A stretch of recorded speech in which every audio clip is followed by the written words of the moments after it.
Palantir is one of the most powerful AI companies in the world because they build some of the most powerful AI platforms in the world: Apollo, Gotham, Foundry, and AIP. But Palantir stock crashed hard after their most recent earnings call, going down by over 15% in the last week alone.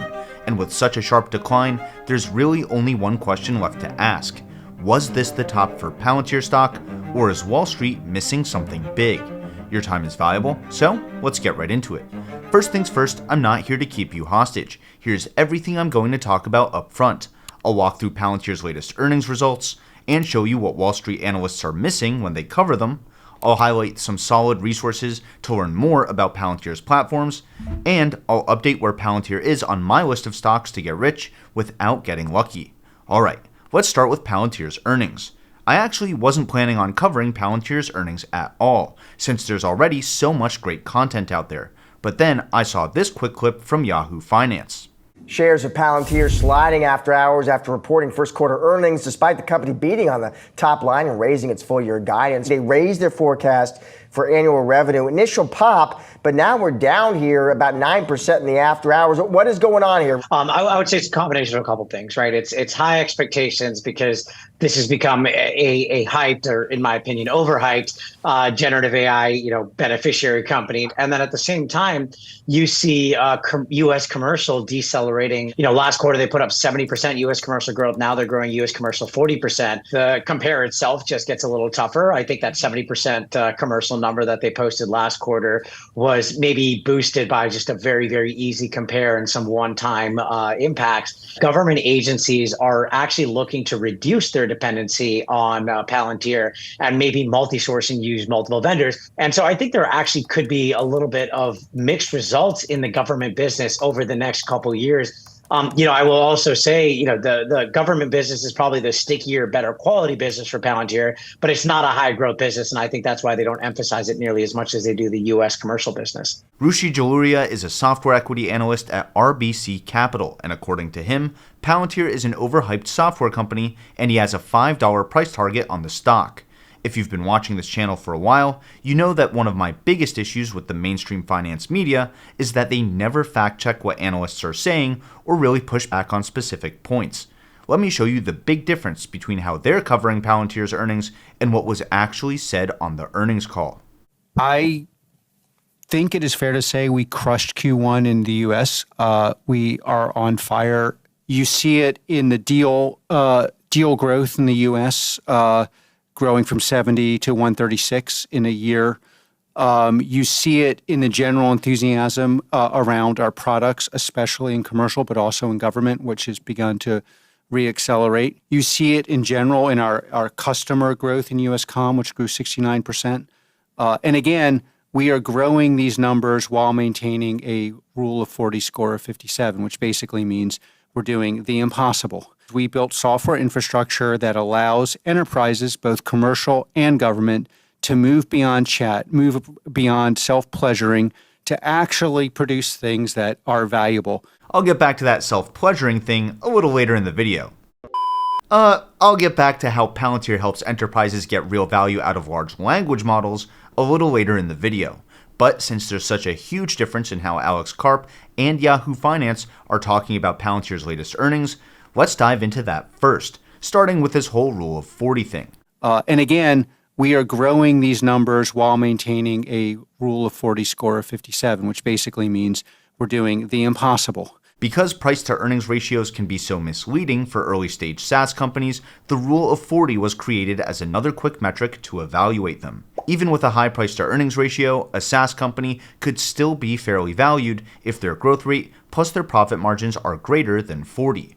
Palantir's Rule of 40 score is 57, because their revenue grew by 21% year over year, and their adjusted operating margins were 36% for the quarter, which, by the way, is a whopping 50% increase year over year as well. That shows a lot of financial discipline for a company that achieved operating profitability just 5 quarters ago.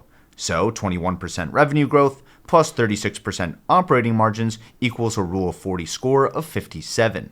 But is that good? Is it bad? Well, instead of guessing, I found a list of SaaS companies and their scores. So let's walk through it together. Splunk, which just got acquired by Cisco for $28 billion, has a Rule of 40 score of 56. Adobe has a score of 52. CrowdStrike and Salesforce both have a score of 40. UiPath has a Rule of 40 score of 36. Shopify and Dropbox are both at a 31, and Zoom has a score of 15. It's also worth pointing out that as a company's score goes up, each point is harder to achieve than the last, since a company would have to sustain very high growth rates or very high operating margins as their market grows and their competition increases over time. That's why most of the companies on this list either have high revenue growth or high margins, but not both. So, according to this Rule of 40 data, Palantir is absolutely crushing it with their score of 57. Palantir's revenue growth has been accelerating for the last 4 quarters as well, growing by 13%, then 17%, 20%, and now 21% year over year. Those numbers are even better for their commercial business, where Palantir's commercial revenue grew by 27% overall and 40% in the US. So, in 1 or 2 quarters, they'll finally be making more money from commercial companies than government agencies, which is a much smaller total addressable market. Another thing to consider is that commercial businesses typically make large software and subscription purchases at the end of the year to lower their tax burden, and the US government's fiscal year starts in October. So that's when different agencies and military branches are getting their budgets. That's why the 4th quarter is usually Palantir's highest quarter for growth. But if that's the case, then why did Palantir grow even faster in quarter 1? The answer is their AIP bootcamps, which are hands-on working sessions where participants can work directly with Palantir's engineers to build real solutions using real company data in less than a week. And underestimating the power of these bootcamps is the exact same mistake that I made last year, which is why I decided to make this video after seeing this clip from Yahoo Finance. What about, Rishi, this company's boot camps where they get customers, kind of up and running fast with their AI software? Smart strategy, in your opinion? I think it is, but look, I would again put a little bit of skepticism around that bootcamp strategy. I think number one, remember, Palantir is very heavy customized software, right? I estimated more than 30% of their business is actually professional services and outsourced data science rather than actual true software. So I don't know that it's even the right fit for something like a boot camp, but it doesn't go from there to a customer becoming a multi-million-dollar Palantir customer overnight, which is how they make it sound on earnings calls. But in reality, a lot of times, those bootcamp customers might do multiple boot camps, or they might turn into a pilot customer over time. It's not nearly the game changer to go to market that I think they claim it to be. AIP bootcamps are a game changer for Palantir, and I can prove it. The way they work is that experts and decision makers can go and plug in their own company data, even if it's sensitive, and use AIP to build their own AI tools and workflows. That means they leave these bootcamps with AI use cases that are close to production ready and with enough hands-on experience to actually start implementing them. On top of that, Palantir's partners can run their own bootcamps, which effectively makes them an extension of Palantir's sales team. And that helps AIP's adoption compound even faster. Alex Karp often says that the explosion in demand for Palantir's platforms comes from shifting to this more hands-on go-to-market strategy with these AIP bootcamps. Well, everyone's claiming to do things, and we're showing them being done. We could hire marketing. We've never been good at marketing. We could run around and say there are 50 things we do better. There are certain also technical things that we've built that people don't understand their value yet, so it's better just to show the value of an ontology. But let's not take his word for it. Let's look at the data. Palantir's US commercial customer count is up by a whopping 69% year over year and 19% quarter over quarter, even though quarter 4 is usually their strongest quarter. That's why Palantir closed 136 US commercial deals last quarter, which is more than 1 deal a day, and almost twice as many deals as they closed this time last year. And this is really why Palantir's growth picked up across the board after they started running these AIP bootcamps in earnest. If that's not the definition of a game changer, I don't know what is. Alright, that's the what. Now let me show you why there's such a big disconnect between Palantir's earnings call and how the mainstream media has been covering it. Rishi, so obviously you're not a fan. You've got an underperform on the shares here. We see it coming back to earth today, but the market has not been on your side thus far this year. The stock has rallied there definitely are a lot of Palantir buyers out there. Where do you think this sort of disconnect lies between that perception of Palantir as an AI winner and what you're saying, which is that in truth, it might not be? Yeah, I think it comes down to that perception around exactly what is Palantir and exactly what is AIP. Because when we talk to actual technologists who are deep into AI, deep into ML, who know more about this topic than I could ever hope to over my life, they are expressing skepticism around Palantir and especially around AIP and whether they are what they say they are from, an AI perspective. What I think it comes down to is Palantir messages that they are this cutting edge generative AI company. They message around a lot around AIP and boot camps, and I think very deliberately target retail investors. And look, everyone wants to play the AI game. And don't get me wrong, I'm a huge believer in AI and especially generative AI as technology. I think it is going to change society as we know it. I just don't think Palantir is that cutting edge generative AI company that they claim it to be. I'm not saying it's not a useful company, but it is not what they claim it is. And I would say to any investor that really wants to play this AI trend, go buy Microsoft. They are doing a lot more when it comes to generative AI. Plus, they have that very deep partnership with OpenAI, which to me is one of the most important companies in the world today. I think Microsoft is a much better way to play the AI wave than Palantir. All right, so Rushi is actually right about a couple things here, which I'll get back to in a second. The big thing he's wrong about is that Palantir isn't really claiming to be a generative AI company in the first place, and this is where Alex Karp's comments come back in. We built software infrastructure that allows enterprises, both commercial and government, to move beyond chat, move beyond self-pleasuring, to actually produce things that are valuable. I love this job. Palantir does not make large language models. In fact, they don't make any generative AI models at all. And they don't have to. Palantir's Gotham and Foundry platforms enable data science across an entire organization by giving everyone one consistent, real-time view of their enterprise data.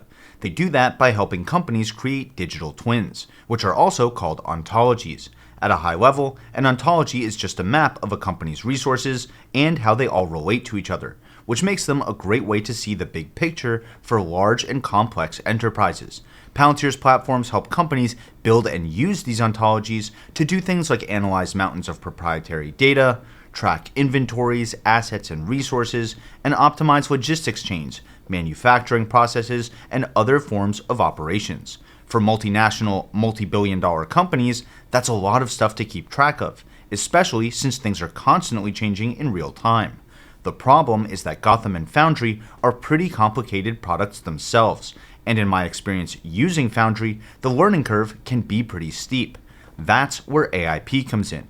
At a high level, AIP lets users interact directly with their company's ontology through prompts. So instead of coding or manually creating different datasets and dashboards, users can interact with AIP kind of like how they would with chatgpt. And not just chatgpt, because AIP can support any third-party large language model that a company chooses. It lets enterprises set rules and guardrails on what the model can access, which tools it can use to calculate answers and limit hallucinations. It can control the different kinds of actions a model can take and keep a full audit log of everything the model does, what resources and references it used, and everyone who prompted it in the first place. That's how AIP adds real business value to generative AI models without being a generative AI model itself. And this is why it's so important to understand the science behind the stock for yourself. I know this video is a little long, but I wanted to be thorough since there's such a big disconnect between the rhetoric and reality around AIP, Palantir, and their latest earnings, including the Rule of 40 and how Palantir's score of 57 stacks up against other SaaS companies, their accelerating growth in commercial revenues, customer accounts, and their expanding operating margins. That gives me all the context I need to really decide where Palantir goes on my list of stocks to get rich without getting lucky. So if you feel I've earned it, consider hitting the like button and subscribing to the channel. That really helps me out, and it lets me know to put out more research like this. Thanks, and with that out of the way, let me show you where Palantir currently sits on my list of stocks. Like I said earlier, Rushi was actually right about a couple things in that last Yahoo Finance clip. Microsoft is the current king of generative AI software, especially with their deep partnership with OpenAI. That's why it's been the top company on my list all year. Nvidia is a very close second because they're the current king of AI hardware, and I don't think that's changing anytime soon. They're just too far ahead and moving too fast for other chip makers to catch up. Nvidia reports their earnings in a couple of weeks, and if they overdeliver like they have been, they could end up in the number 1 spot. On the flip side, Palantir started in the number 9 spot on this list because of all the concerns that I had last year. But Palantir has proven time and time again that AIP seriously lowers the barrier of entry to use AI across almost every market vertical, from national security and heavy industries to finance and even drug discovery. And their AIP bootcamps are a huge game changer for getting those industries to adopt their platforms in the first place, which we saw when we dove into their earnings data. Despite the current mainstream media narrative, Palantir's go-to-market strategy is clearly working, which is why I'm moving Palantir up 1 more spot on this list. That's a pretty big move, considering how confident I am in each company at the top of this list, and how far up Palantir has already moved over the last 5 months. That's why it's so important to understand the science behind the stocks. And if you want to see how I picked these stocks, here's the video where I walk through it step by step. Either way, thanks for watching, and until next time, this is Ticker Symbol U. My name is Alex, reminding you that the best investment you can make is in you.